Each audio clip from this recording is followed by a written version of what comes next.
Welcome back, Sophomore T. I'm your host, Rhamel. And I'm Alexis, and we want to talk about the chocolate you guys have been seeing on campus. And with that being said, we got some tea to grind. Oh my God. Get out. Just actually exit. Yeah. Well, Okay, keep going. Just keep on, yeah. So with that being said, this is your year 2 grind, and we got tea to unwind. Whoa. That's odd. Imposter. What an Go odd ahead, thing to say. take away with the first question. My fault. I just feel like we've been seeing the chalk on campus. I don't know at this point if it's like washed away yet, but it's all application season. How are we feeling about that? I feel like with application season, it's given those incoming freshmen, those sophomores who didn't get a chance to apply, to really get into their grind and to apply before October 31st. And if they don't, it's kind of spooky. Like, I just want to ask, like, the real tea. Why did you want to be an OL? Or how many years were you? Because you guys know I advocate for being an OL many years now. So, yeah. Right. So I'll answer the second part first. I've been an OL for 2 years, but you knew that already because you were OL for 2 years too. Odd thing to say. Weird. And what made me apply to be an orientation leader was just my orientation experience with my OLs. Who did I have for real? Psych, nah, I know who I had. I had Gracie, and then I had Kathy. Yes, Gracie and Kathy. They were a well-balanced duo. I see. But their experience that they gave, what am I trying to say? The experience that they gave me made me want to apply to be an orientation leader, and I also wanted to like provide that guidance for incoming freshmen who were like afraid of college or like not really knowing the first step to take. Oh, I love it. Love it. Now let me flip it back on you. Why did you apply? Well, you see, I mainly applied for 2 reasons. I wanted to make more friends, and then I needed to start my involvement on campus. And I mean, I had done similar things like that, like being a camp counselor before, so I was like, it's kind of up my alley. Up your alleyway. I see. Now, to go off from that, but like keep it in the same category, what did you think of our first week of training? Like, what was your first impression while we were going through it? Okay, actually, this is the funniest thing ever. I have to tell the story. Actually, let's move on to a different question, mind you. My first week of training, I don't know if you guys know at this point, but me and Rhamel did do orientation together. Amazing, perfect. I'll get into it later, but my first week of training, I was nervous that first day. Like, it's a lot to just apply to be an OL. The process is pretty long, but like once you get there, it's amazing. But I will say, like, you're living on campus as you're an OL, and that was my first time ever being on a campus by myself. So I was pretty nervous. Like, I had a roommate at the time, and I remember just getting there, but I was like excited. I was like, this is really it. Like, this is college for real. And I unpacked all my stuff and everything, but I didn't know anybody, to be honest. Yeah. If I'm like being honest, I didn't really know anybody. And so I was like unpacking, and I also got there late. So I was like over the moving time. Nothing changed. Oh, no, I'm trying. And so I like leave, and I'm going downstairs. I'm low-key like scared,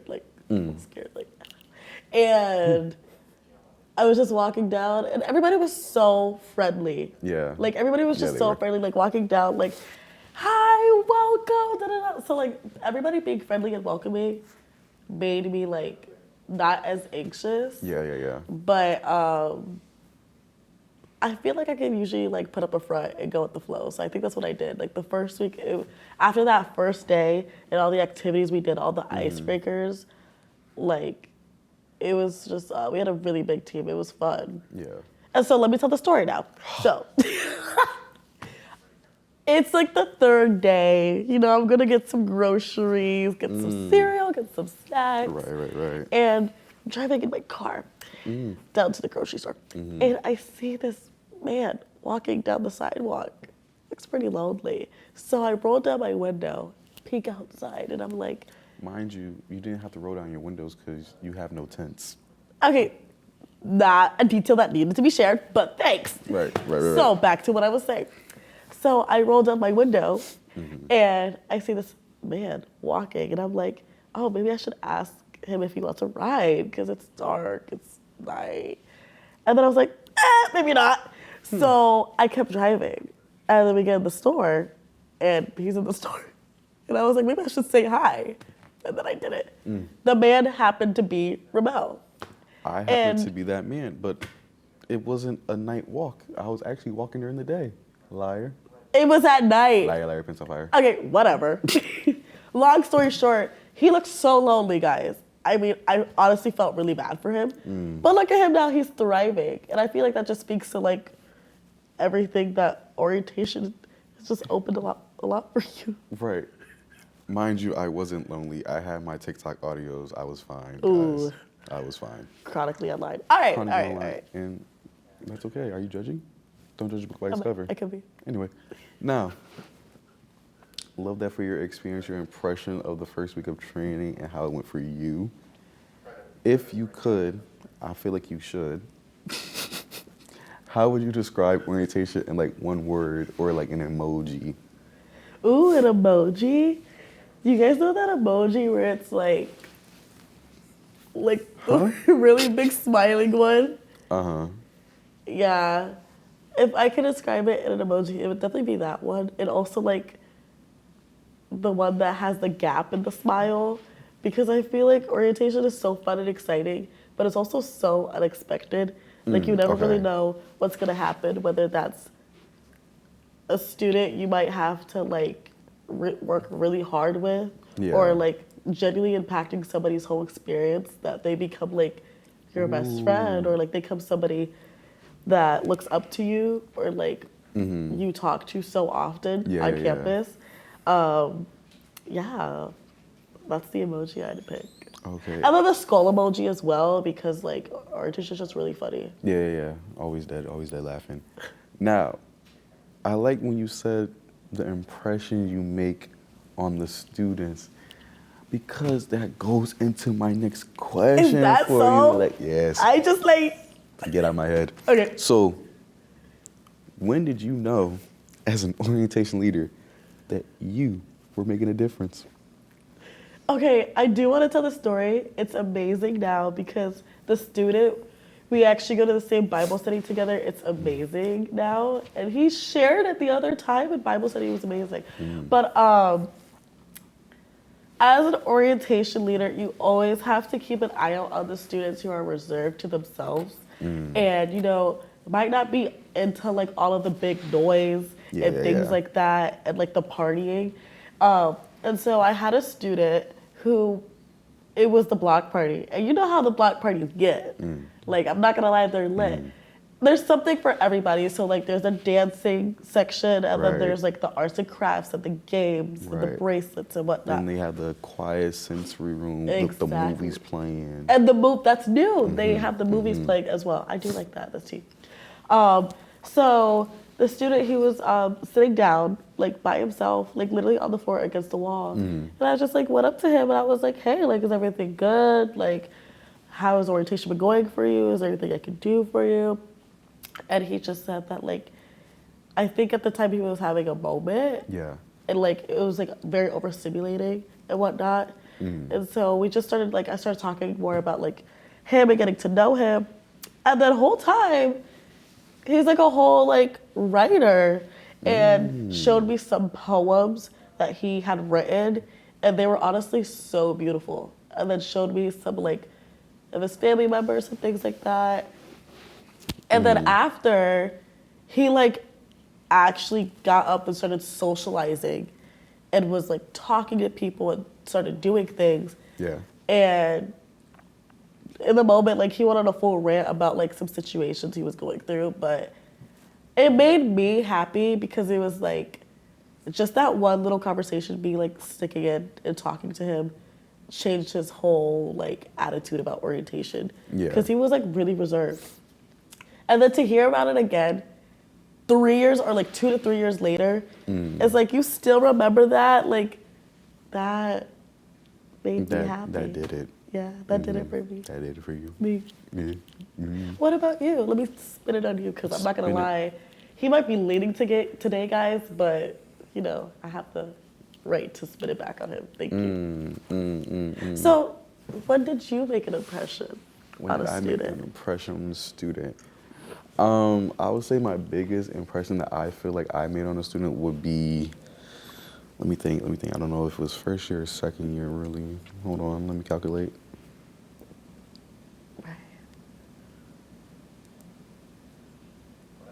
I'm gonna say second year of orientation when I switched from group H first year to group L.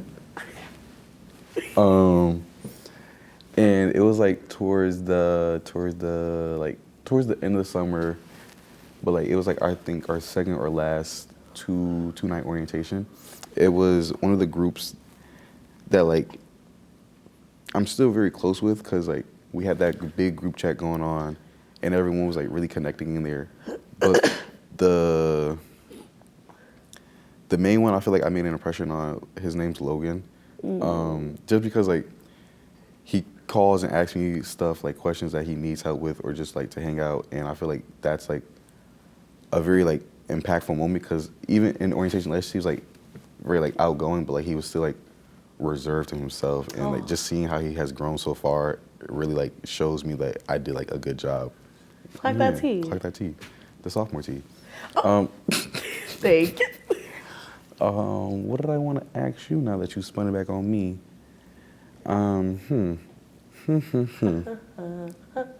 You got what I'm thinking of? What are you thinking of? You tell me.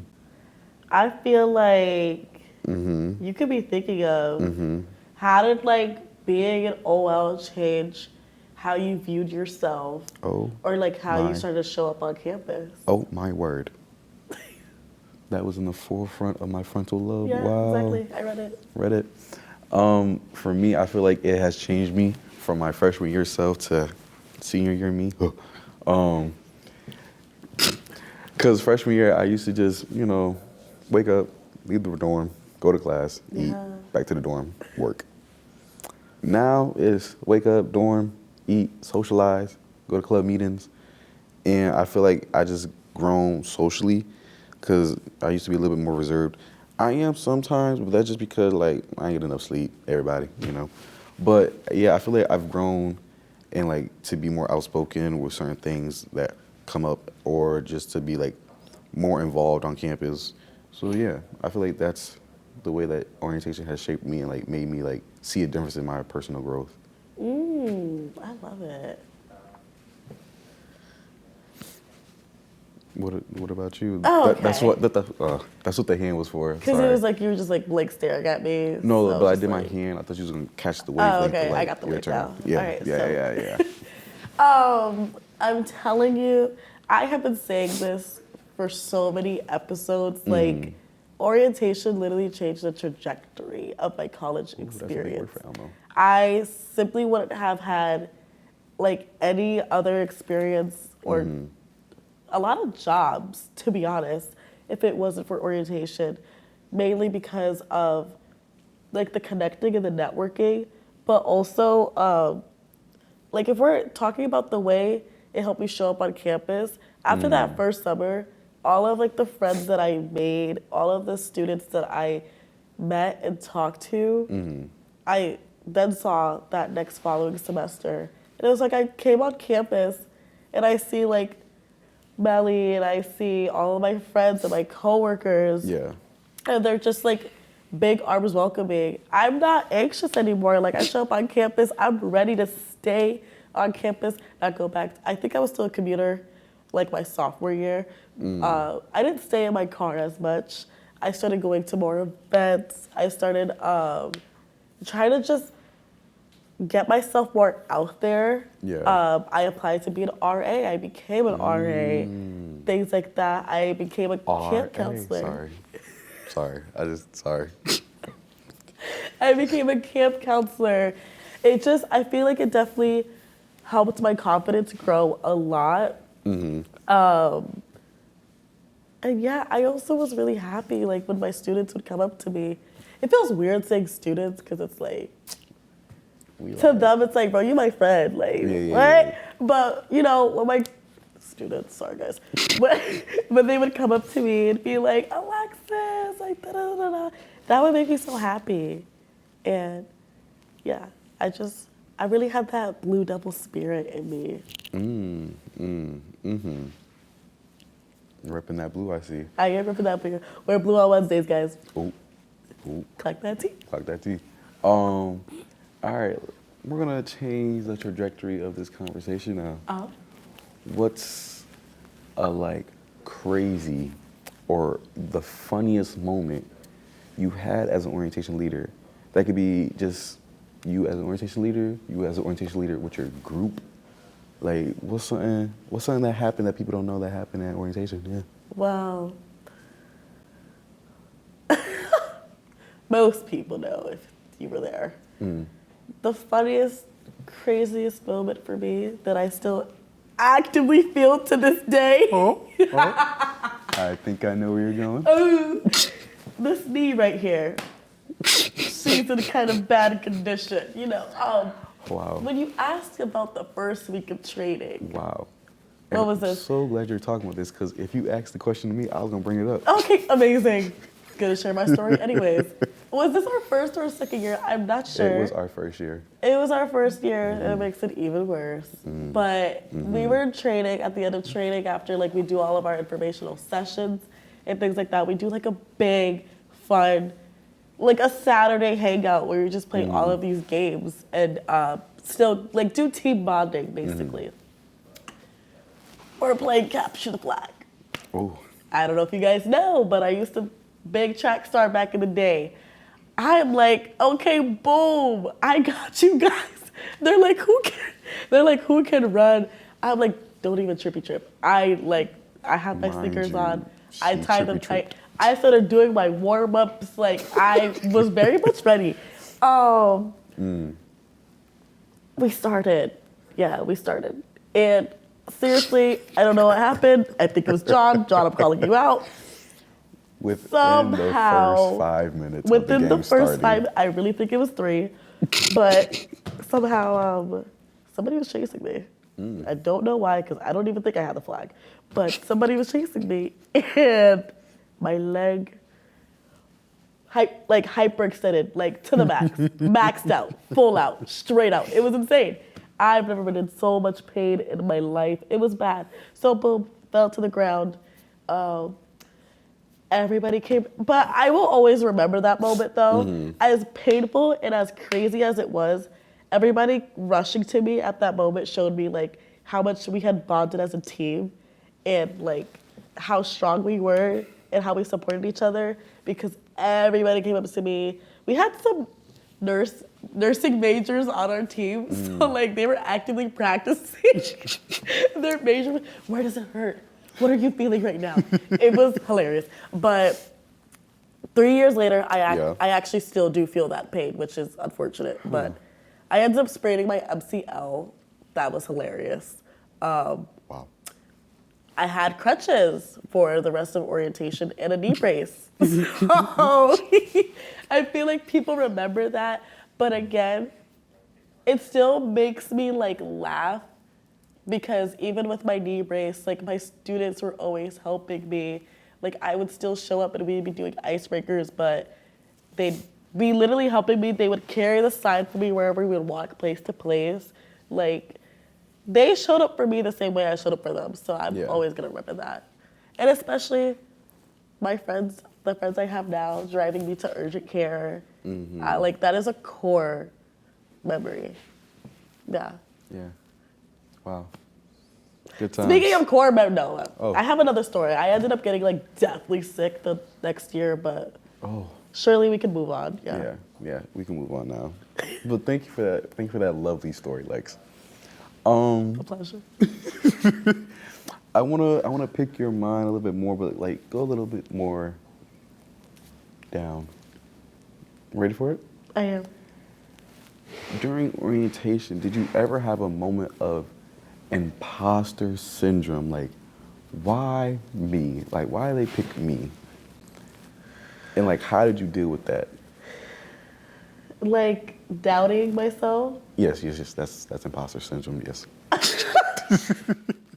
Okay, yeah, I do want to talk about it Yeah. because I vouch a lot for being an orientation leader and going on for the experience, but the burnout is real.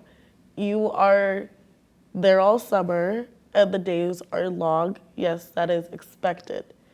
Um, the burnout is definitely real, and I think my social battery drained sometimes, so I would have to like sit and think like, okay, what do I need to do to come back and like show out and be all out?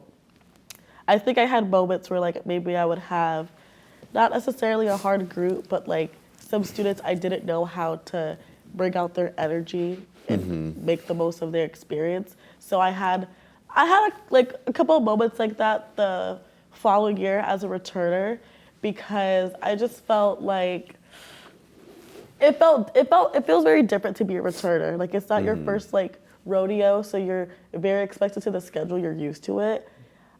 You still have that same like fun experience, but you know, my supervisor once said, Oh. when you eat a steak, right, Oh. that first time, or when you eat something at a restaurant for the first time, Yep. it leaves a really good impression on you. That's all you can think about. You're thinking about, wow, like this steak was so good, so juicy, so tender. You go and you tell your friends, come on guys, let's go to the restaurant. The steak is so juicy, so tender. So And good. then you go to the restaurant again and it's not so juicy and not so tender. However, it could taste differently. You're right. It could have a new butter on it. It can have a new sauce on it. Some different seasonings on it. So I don't know if you guys understand that analogy or not, but I'm just saying. My second go around, I Yeah. had imposter syndrome because I feel like I wasn't experiencing the same things I did my first year. And I was kind of comparing it to my first year. So I had to lock myself back in and think like, okay, this is a new year. These are new students. This is a new major that I'm working with. And if you ever feel like you're applying and you start having like imposter syndrome and you don't know how to lock yourself back in, Yeah. keep in mind there are so many people that apply like to be an OL. I'm so sorry if like this is calling anybody out who didn't get it. I apologize. Whoa. But there's so many people who apply, and when you get picked, that is the best feeling ever. Like you literally have the chance to change somebody's whole college experience Yeah. and what they do on the campus. So when you have those moments of like, why did they pick me? Like I'm not good enough. Like I don't know how to connect with these people. Like no, they picked you for a reason. Yes. So you gotta dig in deep, find out what you can about yourself, what is the reason why they picked you, and literally ask them. Like, Right. I think for me, it was my energy, if I must say. But did that answer the question? I feel like I just went on a tangent about sauce and steak. I think it did answer the question towards the end. Okay. When you brought up like dig deep in yourself to really reflect and see why they chose you and to ask them and to also not to like, no, I'm not gonna say that because it's gonna give away orientation experience that I don't want to take from somebody, but there will be notes that you can read throughout your session to really pick up your spirit. So Yes. keep that in mind for when you're feeling like, why me? Now, Lex. Yes. Lex. Yes. I want to bring this question closer to where we are now Where are in we our now, lives. Ellie? We are on a podcast. That's where we are. Okay, thank you How does your OL experience and your OL materials help you lead a podcast or lead conversations now? Whoa, what the hecky? What the hecky? That was a good question. Wow, that was actually really good. Thanks. I wasn't prepared for that. Let's see. I have gotten so many skills from being an orientation leader, like public speaking, leading a group, like management skills like that. I think being able to lead a group of 17 to 18-year-old students is so helpful for honestly anything that you do in life, because just make it real. Like, think about when you were coming to orientation. You don't really want to be there. Like, you don't want to be there, but you probably were told you had to be there. And so having to like learn how to navigate that and get these freshly incoming students, get their energy up, get their school spirit up, but also keeping it informational and giving them the information that they need to succeed. Yeah. That is like a very valuable skill. That's a very valuable skill. Like, I learned how to manage a group a lot with what I'm doing in my work. It made it very easy for me. Yeah.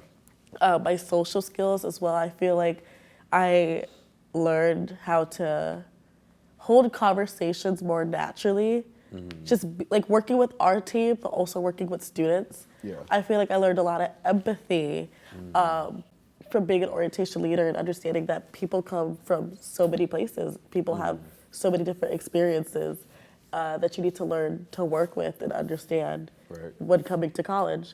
What else? Like, what else? Like, there's just so much that goes into it, like teamwork, Dreamwork, training, what you learn about the school.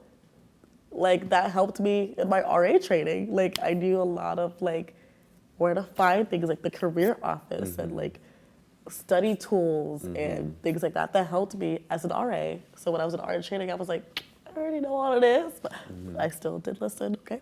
So yeah. Wow.